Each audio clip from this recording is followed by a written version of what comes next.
Welcome back to Inside Politics. Today we're talking with a trio of Vanderbilt University professors about the Syrian Civil War. Not so much about the geopolitical part of it, which we've done several times on this show, but some of the other aspects of what's going on over there and how, frankly, horrible it is.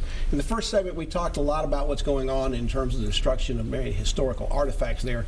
In this segment, we'll talk a little bit more about the outright genocide that's going on for Christians and other non-Islamic groups in that area. This also includes parts of Iraq and also going on a little bit over into Turkey. Our three guests are first Professor Dr. Betsy Robinson from Art History at Vanderbilt. She was with us in the first segment. We'll talk in this segment to Dr. David Michelson, Assistant Professor of History of Christianity at Vanderbilt. And in the third segment, we'll talk with Professor Dr. Richard McGregor, who's Associate Professor of Religion and Islamic Studies. Dr. McGregor, we don't think about that area as being a Christian part of the world, yet many of the people there actually spoke the language of Jesus, and it was actually the starting point for a lot of things that happened in the Christian world. Sure, that's a part of the history of Christianity that really has been forgotten in the Western world, especially by, say, Protestants. Even some Catholics are unaware of it. But the history of Christianity stretches back to, we have historical traditions that the Apostle Thomas would have traveled through Iraq and even actually all the way to India.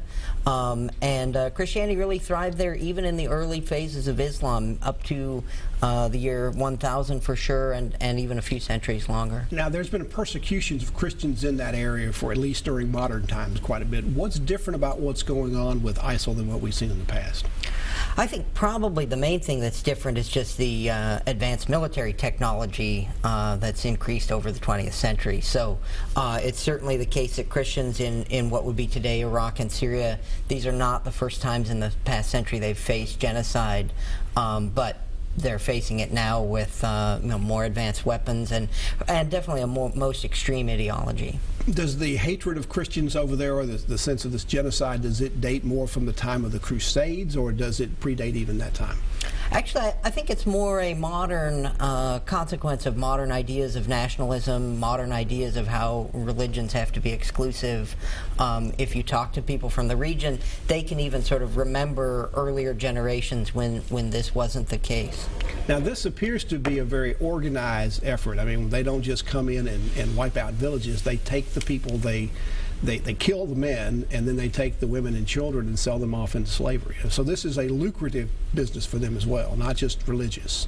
So, yeah, there's a lot of facets to it, and I also really want to make it clear that it's not just Christians who are suffering from this. The Yazidi religious minority is probably the group that's been most dramatically affected, though when you're talking about groups experiencing mass killing and rape, there's really no point in making comparisons. And also Islamic minorities as well. So groups, Islamic ethnic and religious minorities who don't fit with ISIS's ideology are subject to the same cultural and literal genocide. Have they got any way to defend themselves? Do they have any other allies in the area that are trying to defend them? I assume this is all happening in areas that ISIL has overrun. So, yeah, they've been able to take refuge in some of the Kurdish regional areas of Iraq. So that's the main region that, say, Christians from northern Iraq and Syria and Yazidis have fled. But in many cases, especially in Syria, they really don't have strong allies, or even within the religious minorities, they're sort of split between, will the Assad regime treat us the best? Will the Free Syrian Army treat us the best? They really don't have a clear ally there. Is the Assad regime doing anything to try to protect them at this point? What did they do with them when they were in control of those parts of Syria?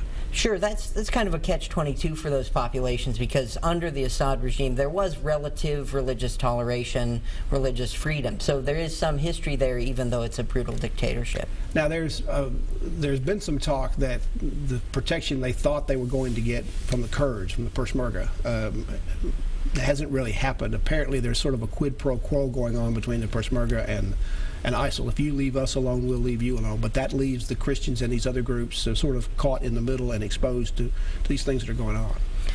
I'm not a military analyst, so I can't really talk to what the fate of individual villages was. It's clear that Christians have been able to find refuge in the Kurdish region, but the Kurdish government's been very pragmatic about what they can and can't defend. Now, we talked a lot in the first part of the show about the cultural sort of exterminations that are going on and destruction there, but that's also being extended to Christian sites, the monasteries, and there are some other historic situations going on there in terms of monasteries and things like that.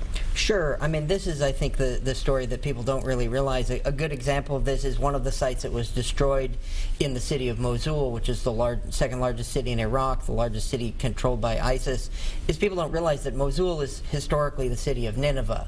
And there was actually a shared Christian and Muslim site that was considered to be the tomb of the prophet Jonah from the biblical story of Nineveh.